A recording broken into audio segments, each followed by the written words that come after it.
안녕하세요. 당근조 실험실의 조재만입니다. 오늘은요, 잉크온 페이퍼 만년필 시간이 돌아왔습니다.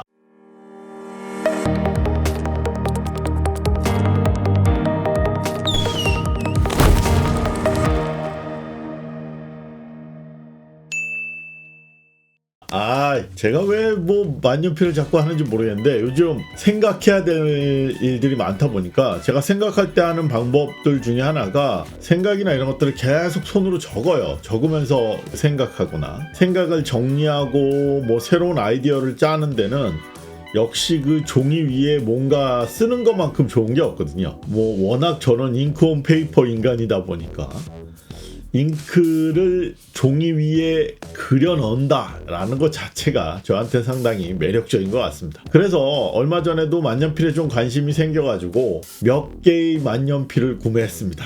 아주 오래된 것도 구하고 이것저것 써보다가 이거 만년필을 써보려면 그래도 하이엔드 사람들이 진짜 명품이라고 얘기하는 것을 한번 써봐야 되지 않나 라는 고민을 해봤는데 만년필에 그렇게 비싼 돈을 들이기가 좀 뭐해서 신경을 안 쓰고 있었습니다.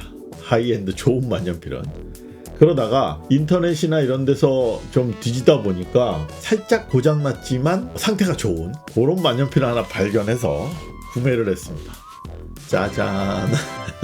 오늘 그래서 소개시켜드릴 만년필은 바로 요놈입니다. 아시는 분들은 아실 거예요. 몽블랑이라고 하면 만년필의 대명사이기도 하고요. 그 몽블랑에서 나온 만년필 중에서 물론 스페셜 에디션이나 이런 것들을 제외하고 기존의 필기구로서 판매되고 있는 모델 중에서는 가장 비싼 149라고 하는 모델입니다. 상당히 크고요. 두껍고요. 플래그십인 만큼 묵직해요. 한마디로 묵직해요. 여러 가지 면에서 과하다 싶긴 했는데 사서 써보니까 너무 좋더군요. 그래서 요걸 하나 저렴하게 구매를 했어요. 그런데 요거에 가지고 있는 고질적인 좀 문제가 있습니다. 그리고 처음 구매할 때도 정상적인 신품을 구매한 게 아니고 중고를 구매했는데 약간의 문제가 있는 놈을 구매했어요. 그리고 제가 고쳤습니다. 그렇게 쓰다 보니까 얘를 청소하고 고치는 데는 약간의 좀 품이 좀 들기도 하고 얘가 가지고 있는 고질적인 문제가 최근 거는 많이 개선된 걸로 알고 있어요. 근데 얘도 제가 보기에는 한 1990년대 초중반쯤 돼 보이는 모델인 것 같은데 요 가운데 이게 이제 피스톤 필러 방식인데 필러에 보면 거기 그 나사산 돌려주는 게 있어요. 바로 요렇게 하는 부품이 있어요. 요런 작은 부품. 요런 부품이 하나 있는데 요 부품이 항상 문제를 일으키더라고요. 여기 약하기도 하고 플라스틱으로 돼 있어서 휘기도 해서 요것 때문에 피스톤 필러가 제대로 작동이 안 되는 상태로 매물이 나왔어요. 그러다 보니까 말도 안 되는 가격에 구매를 했습니다. 그렇게 구매를 하고 났더니 기존의 것이 좀 휘어져 있어서 펴가지고 잘 끼워 넣어서 잘 살렸어요. 그래서 잘 쓰고 있긴 했는데 왠지 좀 찜찜하잖아요. 그래서 요 부품만 구매를 해서 교환하는 걸 한번 오늘 해볼까 합니다.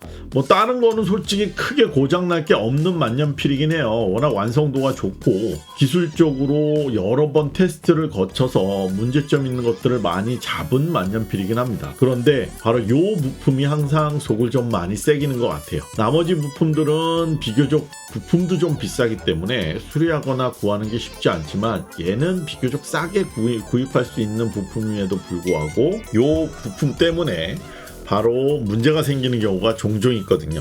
그래서 오늘은 요 부품을 가는 거 요거 한번 보고요. 몽블랑 149에 대한 필감이라든지 느낌을 한번 이야기해 보도록 하죠. 자, 그러면 한번 분해를 해볼게요. 요걸 분해하기 위해서는 도구가 필요해요. 다른 만년필들은 도구 없이도 분리가 잘 되는데 몽블랑은 말 그대로 플래그십이다 보니까 조금의 도구가 필요합니다. 첫 번째는 요 펜촉을 분리할 수 있는 요런 도구가 필요하고요. 뒷부분 필러 부분을 분해할 수 있는 요렇게 꺾여 있는 렌치도 필요합니다. 요 두 개는 기본적으로 있어야 됩니다. 스크류라고 해야 되나요? 요걸 분해하기 위해서는 그 안에 요 안쪽에 고정하는 고리를 뺄 수 있는 요런 도구도 필요합니다. 요런 도구는 생각보다 저렴해요. 알리익스프레스나 이런 데 보시면 저렴하게 나오는 도구들이 있습니다. 자, 그럼 한번 볼게요. 얘는 스크류 방식입니다. 그래서 한 3번 정도 돌리시면 이렇게 빠지고요. 뚜껑 분해는 오늘 안 할 거예요. 뚜껑까지 분해하면 일이 좀 커져요. 그리고 웬만해서는 뚜껑 고장난 케이스는 흔치 않으니까 고장 났을 때 한번 고민해 보시고요. 오늘 분해할 부분은 요 밑에 뒷부분하고 그 다음에 펜촉을 분리해서 안에를 한번 닦아 보도록 하겠습니다. 첫 번째로 얘를 분리하고요. 그 다음에 두 번째로 요 뒤쪽을 분리해 볼까요? 뒤쪽은 이렇게 살짝 열면 안쪽에 홈이 2개가 있습니다. 요 홈 2개가 들어갈 수 있는 도구가 필요해요. 그래서 요 도구를 이용해서 끼워 넣고요. 그 다음에 끼워 넣으면 요 도구가 움직이니까 얘를 좀 이용해서 이렇게 좀 닫아주고요. 그리고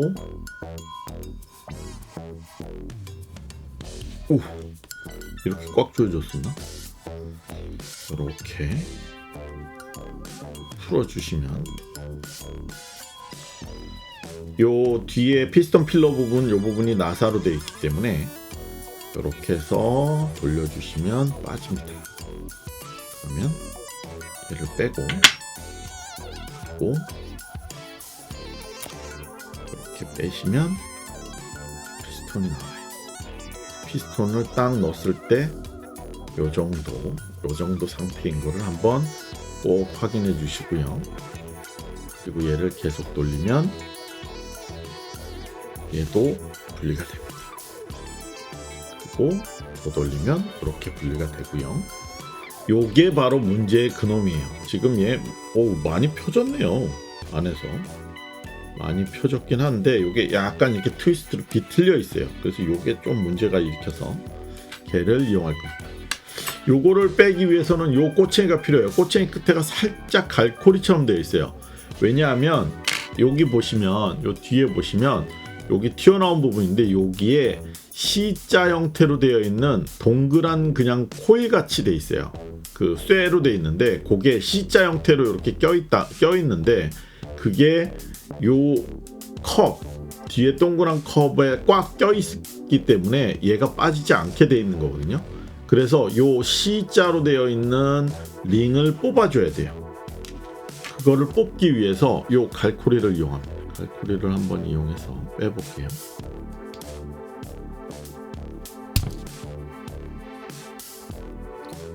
빠졌다. 자, 이렇게 나왔죠. 여기 보이시나요? 요 C로 되어 있는 링 요걸 빼려고 지금 짜잔 아주 작은 C자로 되어 있는 이렇게 생긴 요거를 빼줘야 됩니다. 요게 문제였어요. 요게 지금도 좀 휘어 있네요.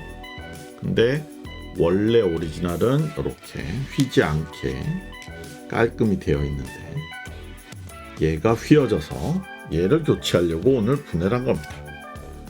자, 그 다음에 펜촉은 분리할 일은 별로 없어요. 근데 사가지고 펜촉 쪽은 한 번도 닦질 않아서 분리를 한번 해보려고 툴을 샀습니다. 이 툴도 마찬가지로 펜촉 위아래로 홈이 있어서 이 홈에다 얘를 끼워서 돌려야 돼요.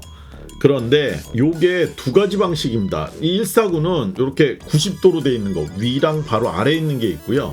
그 다음 위랑 조금 옆에 있는 게 있어요. 요렇게 12시, 4시 요렇게 되어 있는 게 있어요. 최근 거는 12시, 4시로 되어 있고요. 옛날 거는 12시, 6시 이렇게 되어 있습니다. 그래서 그걸 풀 수 있는 툴이 있으셔야 돼요. 이 툴을 이용해서 사용하는데 이게 좀 펜촉에 손상이 갈 수 있어서 저도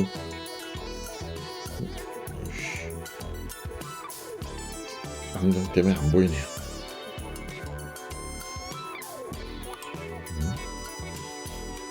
그래서 이걸 돌리면 몸통하고도 분리되기 때문에 여기서부터는 조금 잉크가 셀 수도 있어요. 이렇게 몸통하고 요 휠하고 그 다음에 펜촉. 오씨, 펜촉에 기스가 난 게 아닌지 모르겠네요. 오, 괜찮아. 어우, 잉크를 청소를 했는데도 이 부분은 청소가 안 되는군요. 그렇게 해서 분리했습니다. 여기까지 분리하면 됩니다. 그러면 이제 요거를 초음파 세척기로 한번 청소를 하고 오도록 하겠습니다.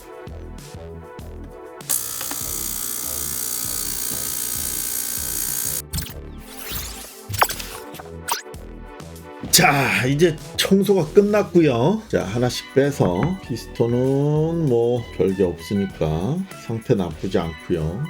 안에는 별 문제가 하나도 없네요. 너무 깨끗한데 속은 별로 쓰지 않고 보관했던 놈을 구한 것 같아요. 뒤에가 오래 지나면서 휘어가지고 싸게 나온 것 같은데 고칠 수 있으면 고쳤으면 되잖아요. 요건 큰 문제도 아니니까.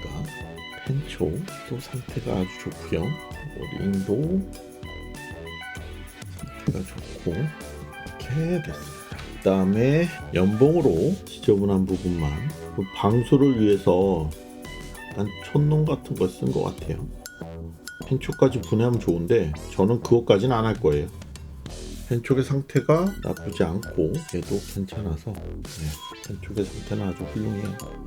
자, 이렇게 됐고요. 조립을 다시 해야 되는데 첫 번째로 펜촉을 조립해야 되는데 펜촉을 조립할 때 그냥 조립하면 이게 방수나 이런 데 문제가 좀 될 수 있어요. 요 끝에 방수를 위해서 양초 같은 걸 발라놨는데 실제로는 실리콘을 많이 사용합니다. 오래돼서 그럴 수도 있고요. 실리콘이 조금 굳어 있는 것 같아요. 그래서 실리콘을 발라줄 겁니다. 요런 게 하나 있으셔야 돼요. 요거는 정확한 명칭은 실리콘 디엘렉트릭 그리스입니다. 요거는 실리콘 구리스라고 그러죠. 구리스. 그런 거예요. 그래서 요걸 좀 발라줘서 방수를 좀 처리해 볼까 합니다. 약간 반투명의 구리스예요. 조립을 할 때 좀 나사선하고요. 여기는 많이 바르면 안 돼요. 요 안쪽도 여기가 새면 잉크가 새어 나오기 때문에 그리스를 조금만 발라줘요. 조금만 발라서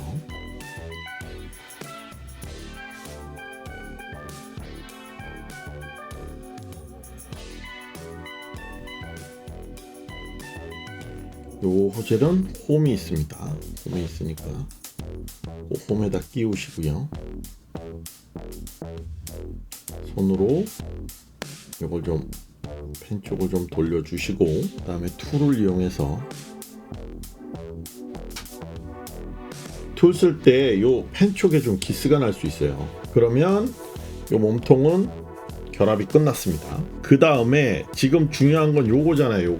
요거를 지금 교환하려고 그런 거잖아요. 그래서 휘어 있는 건 놔두고 새 거를 낄 건데 요거를 낄 때 아까 요 C자 고리를 껴줘야 된다고 그랬잖아요. 요거 끼는 게 좀 까다로워요. 그래서 저는 요 관을 이용합니다.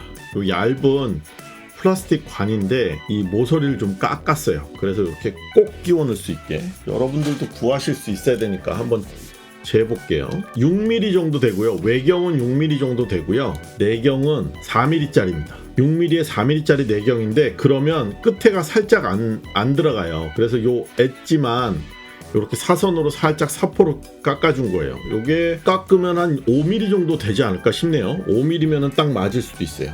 그럼 어떻게 하냐? 요거를 C자 고리를 여기에다 넣고요.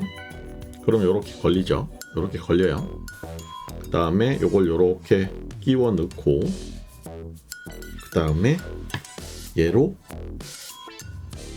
이렇게 끼워서 힘을 줘서 누르면 돼요.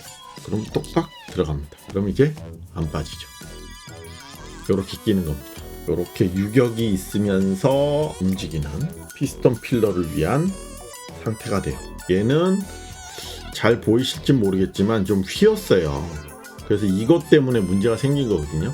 이게 안쪽에 이 피스톤이 이게 빡빡할 때 힘 줘서 돌리다 보면 이게 휘거나 아니면 그 상태로 고정된 데서 열을 받으면 항상 문제가 생기거든요.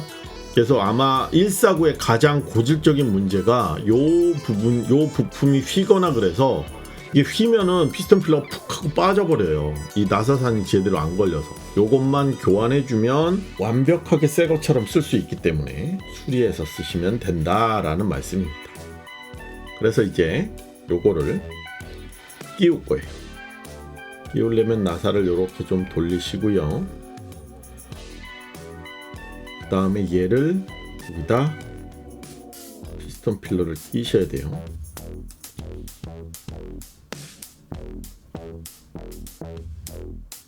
요게 조금 까다롭긴 합니다. 뭐냐면 완전히 빠지면 안 되고요. 그렇다고 또 완전히 껴져도 안 되는 그런 부품이거든요.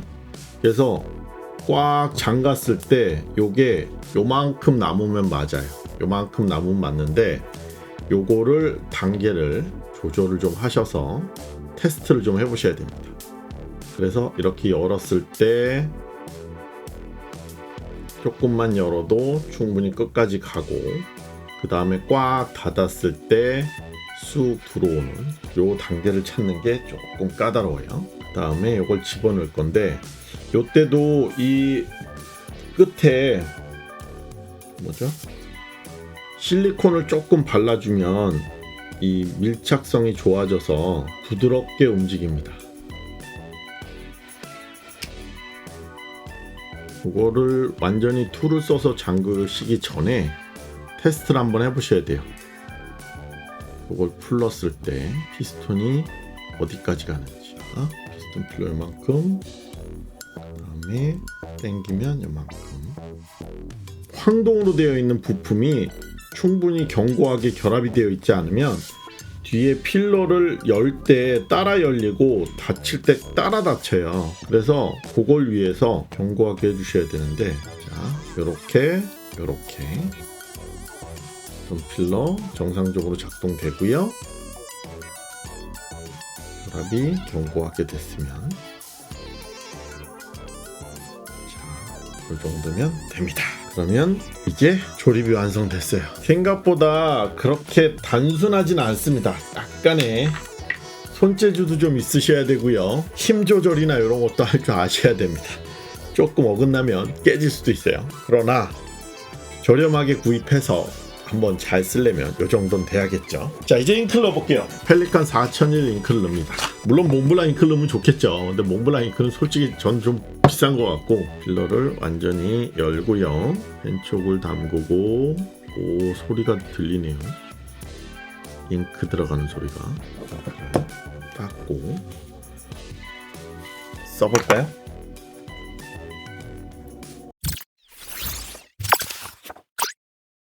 잘 써지네요. 아직 잉크는 새는 것 같지 않고요. 기분이 좋네요. 묵힌 때를 베낀 것 같은 아주 즐거운 청소였습니다. 자, 오늘은 만년필 몽블랑 149 분해하는 방법을 보여드렸는데요. 제가 만년필을 몇 가지 써봤어요. 예전에 한번 제가 소개시켜드린 적 있죠. 몽블랑 넘버 22 옛날 거고, 24 옛날 거, 그거 한번 소개시켜드린 적 있을 거예요. 그 펜이 가지고 있었던 것들이 약간 낭창낭창하면서도 부드럽게 써지는 그런 느낌이었어요. 워낙 걔는 새필이기도 했고요. 근데 오늘 소개시켜드릴 이 몽블랑 149는 M 사이즈입니다. M촉이에요. M촉. 물론 이걸로 뭐 F촉이나 EF촉을 쓰시는 분들도 있겠지만, 제 생각에는 이렇게 무겁고 큰 펜은 사인용이나 혹은 큰 글씨를 쓸 때 좀 더 편리하거든요. 그래서 M촉이 훨씬 낫지 않나라는 생각이 들기도 해요. 그래서 어쨌거나 저는 뭐 우연찮게 고장난 걸 구했는데 그게 M촉이었어요. 그래서 얘를 쓰고 있는데, 얘를 가져와서 일단 대충 조립을 하고 계속 쓰다가 잉크 한 번 가득 넣은 거를 다 써봤어요. 그리고 나서 오늘 요 부품을 교체하고 그리고 다시 써보는 겁니다. 몽블랑 149는요 되게 부드럽게 쓰여져요. 앞에 펜촉이 이게 M촉이어서 그런 것도 있을 수 있겠지만, 그걸 떠나서 몽블랑 자체는 뭐 이렇게 사각사각 긁히는 그런 느낌이 아니라 부드럽게 종이 위를 미끄러지는 것 같은 그런 느낌을 갖습니다. 물론 이제 이런 것들은 영어권을 대상으로 해서 만들어진 것 같기는 해요. 왜냐하면 알파벳을 보통 손으로 필기해서 쓴다면 필기체 형태로 많이 쓰고요. 그 다음에 필기체가 아니라 정자로 쓴다 그래도 영문을 쓸 때 누가 또각또각 쓰지는 않거든요. 그러다 보니까 약간 둥글고 부드럽고 곡선이 많은 그런 글자를 쓸 때 적합하게 설계되어 있는 게 몽블랑이 아닐까라는 생각이 듭니다. 그래서 얘도 마찬가지로 되게 부드럽게 쓰여지고 깔끔하게 미끄러져요. 그거에 비해서는 펜촉은 되게 단단하게 버티고 있는 것 같은데 마치 얼음판 위에서 피겨 스케이팅을 하듯이 얼음판 위에 쇠 그 피겨 날이 부드럽게 이렇게 움직이듯이 그렇게 움직이는 게 아마 요 펜이 아닐까라는 생각이 듭니다. 다음 시간에 뭐 다른 펜도 한번 소개시켜 드리겠지만 뭐 워터맨의 뭐 오페라였나요? 기억이 안 나네. 모델명이 기억이 안 나지. 그런 펜 같은 경우에는 똑같은 M촉임에도 불구하고 그리고 똑같은 플래그십 되게 큰 촉을 갖고 있음에도 불구하고 사각사각 하면서 밀려납니다. 그래서 마치 그거는 스피드 스케이팅 하듯이 그런 느낌이 좀 나면서도 또 펜촉은 좀 낭창낭창한 그런 느낌이 좀 들거든요. 근데 그거에 비해서 이 몽블랑 149는 조금 딱딱하고 강한 촉인 것 같으면서도 실제로 종이 위에서는 너무 자유롭게 미끄러지는 그런 느낌이 들어요. 그래서 얘로 글씨를 쓰기 시작하면 좀 막 흘림체가 됩니다. 사인을 하고 싶지 않아도 그냥 사인이 돼요, 자동으로. 그런 느낌을 가지고 있는 펜이 바로 이 몽블랑 149가 아닐까라는 생각이 듭니다. 여러분들도 한번 여유가 되신다면 149를 한번 구해보시는 것도 좋을 것 같아요. 물론 새 거로 구입해서 뭐 보증서까지 받고 그렇게 쓰시면 좋긴 하겠지만 얘가 너무 비싸요. 지금 현재 아마 구입하시면 한 150만 원 정도의 가격대를 가지고 있을 겁니다. 그런데 저는 운이 좋게도 상태가 되게 좋은 거에도 불구하고 뒤에 이 피스톤 필러가 고장났다는 이유로 한 30만 원? 30만 원이 안 됐어요. 배송비랑 뭐 이런 거 다 해가지고 겨우 30만 원 정도 드는 그 정도로 구매를 했는데 여러분들도 좀 찾아보시다가 펜촉 상태가 아주 좋고 그 다음에 뭐 어디 깨지거나 부러진 데는 없는데 필러가 빠졌다든지 뭐 이런 것들이 있으면 한번 구매해 보실만 합니다. 그걸 구매하셔서 지금 분해하고 조립하는 거 보셨죠? 그런 과정을 통해서 한번 해보시면 그렇게 어렵지 않게 여러분들도 149를 써보실 수 있을 것 같아요. 쓰는 용도가 좀 다른 펜이 아닐까라는 생각이 들면서도 요거 계속 갖고 다니고 싶은 그런 느낌이 드는 펜입니다. 굵고 짜리몽땅하지만 그래서 쓰기 좋은 글씨들이 좀 있는 것 같아요. 그런 의미에서 149도 한번 고려해 보시는 것도 좋을 것 같습니다. 물론 개인적으로 제가 주력으로 요즘 많이 쓰고 있는 펜은 149보다는 펠리칸을 더 많이 쓰고 있어요. 그건 다음 시간에 한 번 더 설명을 드리도록 하죠. 오늘은 149에 대한 수리 혹은 149 청소 정도로 보시면 좋을 것 같고요. 여러분들도 여러 가지 만년필이나 펜에 관심을 한번 가져보면 어떨까 싶습니다. 그럼 좋아요와 구독하기, 알람 설정 잊지 마시고요. 궁금한 거 있으시면 댓글 달아주세요. 제가 아는 한 답변 드리도록 하겠습니다. 다음에 또 다른 펜으로 다시 한번 찾아뵐게요. 그럼 다음에 뵙겠습니다. 감사합니다.